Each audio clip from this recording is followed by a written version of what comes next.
So our final speaker for this session is Melissa. Melissa Alexiou from Revolution Aerospace. And Melissa is here to speak about the best way to predict the future. And I guess some of you know the work Revolution Aerospace is doing in this space, and Melissa is going to bring out some of those concepts out here with us. Thank you, Melissa.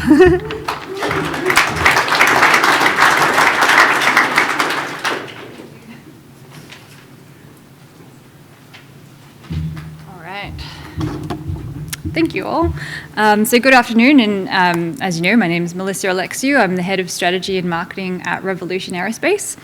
And I've titled my presentation, "The Best Way to Predict the Future is to Detect It." It's a bit of a play on the quote by Alan Kay, who was a pioneer in object-oriented programming. So I'm pretty sure he helped create the notebook computer that we all have, and he did that by looking into the future, seeing a problem, and being able to conceptualize it with a modern-day solution. And I use that quote because I think as a startup, that's very similar to what we're trying to achieve. Look out into what that future landscape looks like and try to come up with a solution for that we can apply in a modern-day context. So what I'm hopefully going to showcase now is a bit of a video. A lot of people ask me who Revero is and what we do, so start off with that. We're a company completely focused on autonomous systems. We kicked off in February 2021, and actually when I was looking through this video, we put this together for AAUS last year, and we had 8 people. Today we've got 20, so we've grown quite rapidly in the space of a year, which I think is really cool. And we've moved, we've got our employees across Australia. So Yaka, who is here, is from Nowra. I'm based in Canberra, and we've got people in Adelaide, Tasmania, and our head office is in Brisbane too. So really proved that we can work all over the country. So we've brought together a team of autonomous systems specialists. Our backgrounds are either in uncrewed aircraft systems, unified traffic management, systems engineering and program management, and all of that is brought together to solve complex UAS problems. So we've got a mission statement, and that is to benefit society through the revolutionary advances in our autonomous technologies. We offer engineering and technical consulting services, and we use that to help fund our research and product development. We've got 3 threads: artificial intelligence and machine learning, unified traffic management, and detection and tracking. And how we've progressed in that detection and tracking thread is what I'm going to talk to everyone about today. So I'll point out up front, I'm not the researcher in our detection and tracking, but I'm certainly on the other end of the spectrum, part of the operating side of the picture. So what I really do want to showcase today some cool pictures, videos, and really demonstrate what we've learnt through our trialling and evaluation. And to Ross's point, try to lift the lid on how we've been able to do it and bring that to everybody here today. Cool. So a bit of an agenda, just to set the scene. Already 25% way through. I'll talk to DAA in the Australian context as well, some of the constraints and limitations that we've learnt, and of course a bit more about our development journey. So one underpinning desire of Revero is to unlock the potential of autonomous systems technology, specifically uncrewed aircraft systems. And everyone was talking about ChatGPT, so I thought I'd also have a crack at generative AI, as you can see. Plugging in a few keyword sentences to see what we get. And probably very unlikely, as you can see in the first image, a Phantom 4 is probably not going to be our solution for cargo drone delivery, but that's what we get. A bit more training of our system to do in this space, I think. But what it really highlights is there's a number of use cases that detect and avoid can benefit when we look at it at scale. Cargo delivery being one of them, delivery of medical supplies. Certainly the individual on the top of the mountain there is very happy to see that drone, so I think there's a benefit, and of course advanced aerial mobility as well. So what we are trying to do is design solutions for systems that intend to integrate into the national airspace system and really disrupt the status quo when it comes to the transport of people and products in Australia and around the world. I mean, I think we've heard over the past day and a half, there's a number of use cases. Detect and avoid might not be the solution for everything, but certainly when we want to get into that integrated airspace piece, there's a number of benefits that we can derive from that, and hopefully I can showcase that today. And I promise the imagery will get better as we go along, but I created this myself, so don't hold it against me. To start off with a bit of the regs. So for crewed aviation, general flight rules apply under Part 91, we know that. Those requirements are placed on operators in order to see and avoid other airspace, other aircraft participants, and keep clear of other aircraft in that airspace. Collision avoidance rules are a really significant part of the safety case when operating under the VFR. And we know for UAS, Part 101 exists, which makes operators exempt from Part 91. So those traditional see and avoid and keep clear rules are not applicable. So all UAS operations are either to be undertaken under VLOS or EVLOS if you can meet those requirements, unless an operator holds a BVLOS approval. So I wanted to raise this because I think it sets the principles again, and it's a really good highlight that you can be granted an authorization for BVLOS if that authorization doesn't have a likely adverse effect on the safety of air navigation. I think that's really important just to highlight. So that regulation implies that any aircraft operating in Australia under either VFR or IFR, regardless of what they're equipped with, they're entitled to an acceptable level of safety based on the compliance with that regulation. So operating BVLOS, as I showcased in the previous slide, is the key to realizing the goals of many breakthrough fields at scale.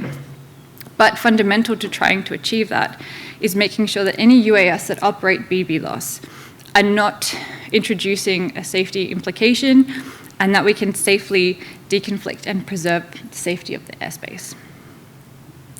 So in order to achieve that, that broader intent, a combination of surveillance technologies and onboard detect and avoid is the solution that I present. And what I'd like to showcase on the screen, as I think most people have read, is as part of our detect and avoid journey, we've been able to gain a complex BVLOS approval. This is for operations above 400 feet in non-controlled airspace and over the movement area of a non-controlled aerodrome and during a relevant event. So we've worked through the complex safety case process, and for this specific instance, we've been able to work through a SAIL 2 type activity and apply the relevant risk mitigations for operations within an airport environment.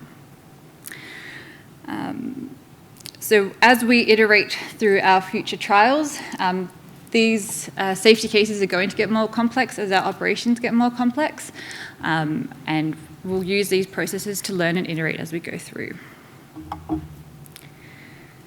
So a little bit more about our DAA. In the context of detect and avoid, uncrewed aircraft must have the capability to detect nearby aircraft, track their motion, and then determine and direct themselves away from a potential collision.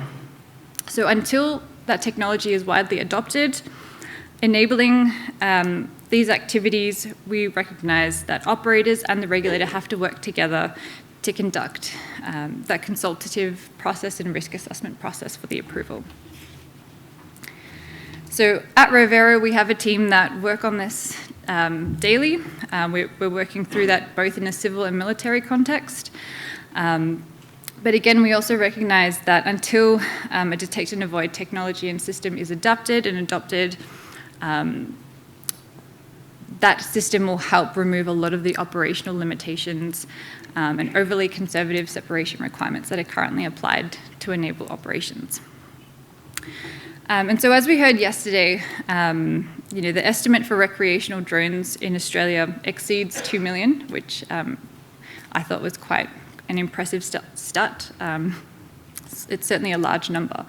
I also believe that not all of those systems are going to require a detect and avoid solution. It'll come down to where they choose to operate or intend to operate and what the use case is. But certainly for operators that do intend to participate in the national airspace system and want to integrate, having a detect and avoid will certainly make them safer, and it will mitigate the risks associated with mid-air collisions.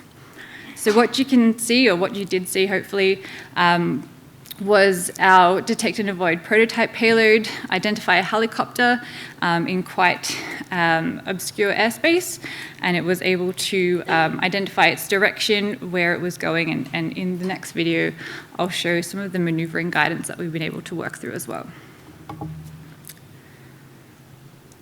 All right, so in the theme of asking the audience some questions, I'm going to ask one too, and going back to the Part 91 rule of see and avoid.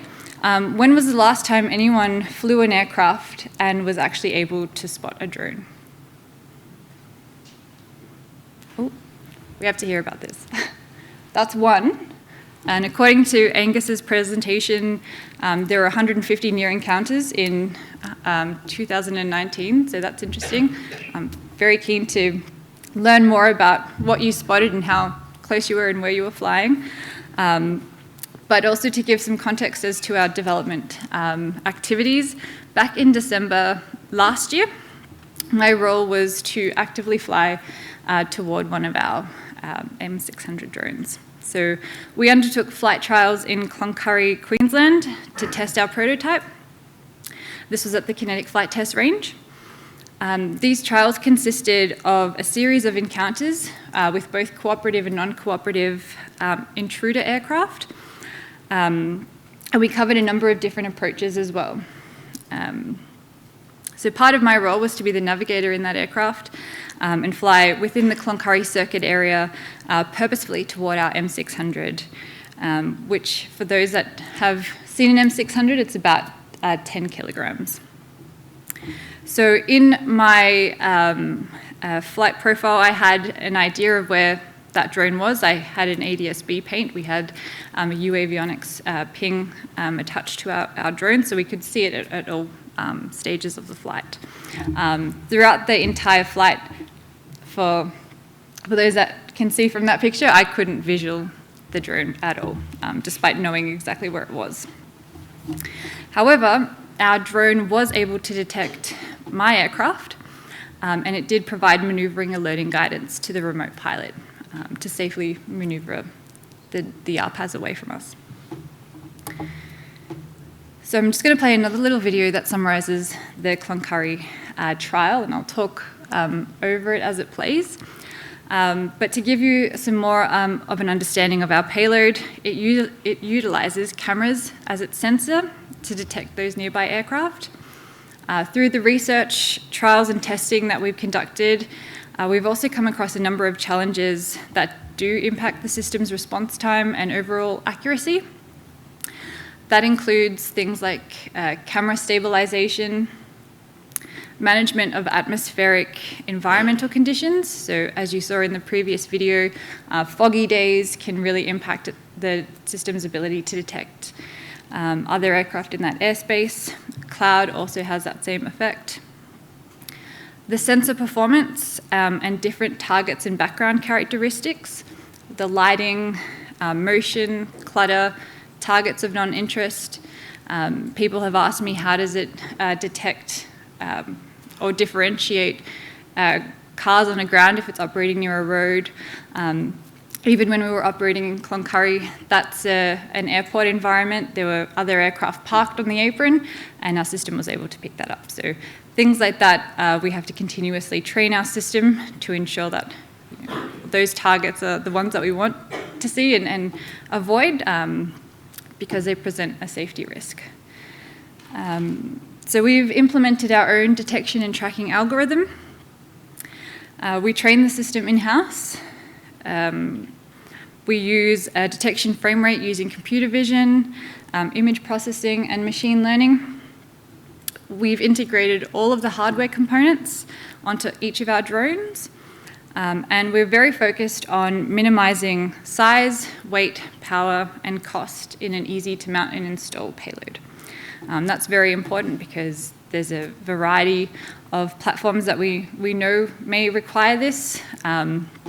We're not going to be able to work with each individual operation particularly to be able to design a system fit for purpose every time, so focusing on that low size, weight, power is really critical. We've also designed and implemented a graphic user interface, a ground station, which will pop up in, there it is. So what this does is it detects the aircraft and it provides maneuvering alerting guidance to the remote pilot. It showcases which direction is safe to maneuver away, and the remote pilot can either accept or not, depending on the operation. So during this prototype, it's still very much the remote pilot executing that maneuver, but in time the system will be able to do that itself. We've also developed a live 3D simulated environment to monitor the position and orientation of relevant aircraft during our flight trials, and we'll continue to adapt that as we continue to develop. So this is, it was quite an intense week up in Cloncurry, but we certainly learned a lot. All of the team, were able to bring back lessons and share that across the rest of the organisation. And what we were really able to do is continue to build up on those trials. So we had another trial in May this year, which Yaka, who is in the audience as well, was a key stakeholder in executing that. And so we'll continue to learn and iterate as we go through. And ultimately, what this is going to be applied for is our EATP program. So this is how we're going to apply it in a real-life context. So last year, we were awarded the Emerging Aviation Technologies Partnership Program grant, one of the grants within that. And our project focuses specifically on enabling regional aerial logistics and air taxi operations with UTM, or Unified Traffic Management.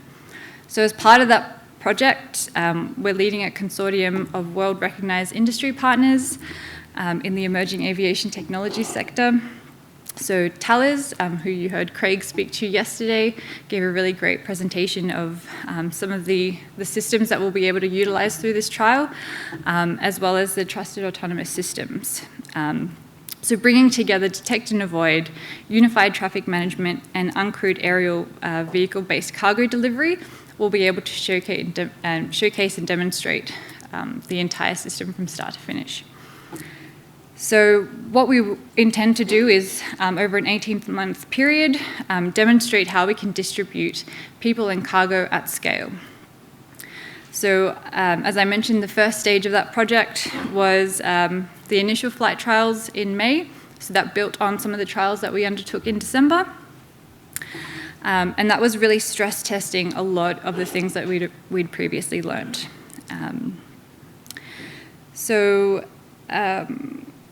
Our DAA testing employed an array of BV loss encounter profiles, as I mentioned, and the key to those profiles was ensuring that you can simulate a real-life scenario as much as you can, but applying different types of encounters really demonstrates when things might not go so well, we've got more data to be able to build a solution from. So we also recognise that DAA and UTM are critical enablers for that entire scenario, and so our project focuses on putting those things in place. And what I haven't mentioned is this project is set to take place in the Whitsundays at the beginning of next year. So all of the trials that we'll undertake this year will lead to that significant project in the Whitsundays, and hopefully we can present some more information between now and then for anyone who is interested. And if you are, do please reach out. Email address is there, website is there. We've got a YouTube channel as well. We like to upload a lot of our presentations and videos through that so people can keep up to date with them. And of course, if you've got any questions, please reach out.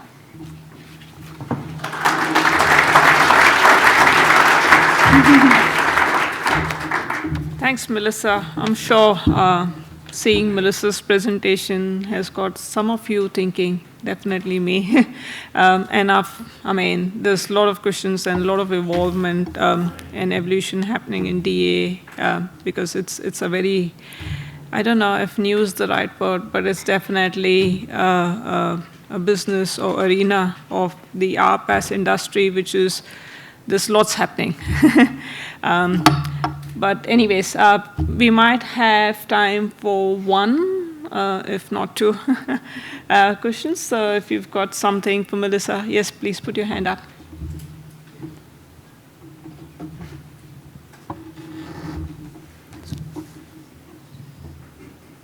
Mel and Revera team, Will from American.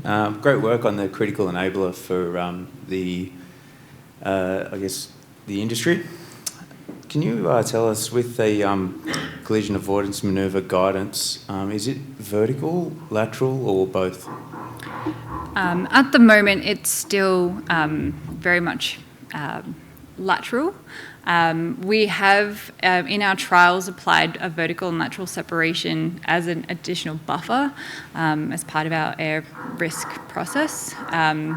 We recognise, depending on the encounter profiles that we execute, the alerting guidance can be different and should be different. But at the moment, that's how we're treating it, and we're going to develop on that as we progress. But initially, we've undertaken 2 trials, so it's pretty significant development for the space that we're in. It's quite rapid, and it's quite developed for that length of time. But yeah, in time, there will be both types of manoeuvring. Oh, fantastic, thank you. And it's really great to see an Australian company, a sovereign company, working in this space. Great. Thank you, Melissa. Thank you.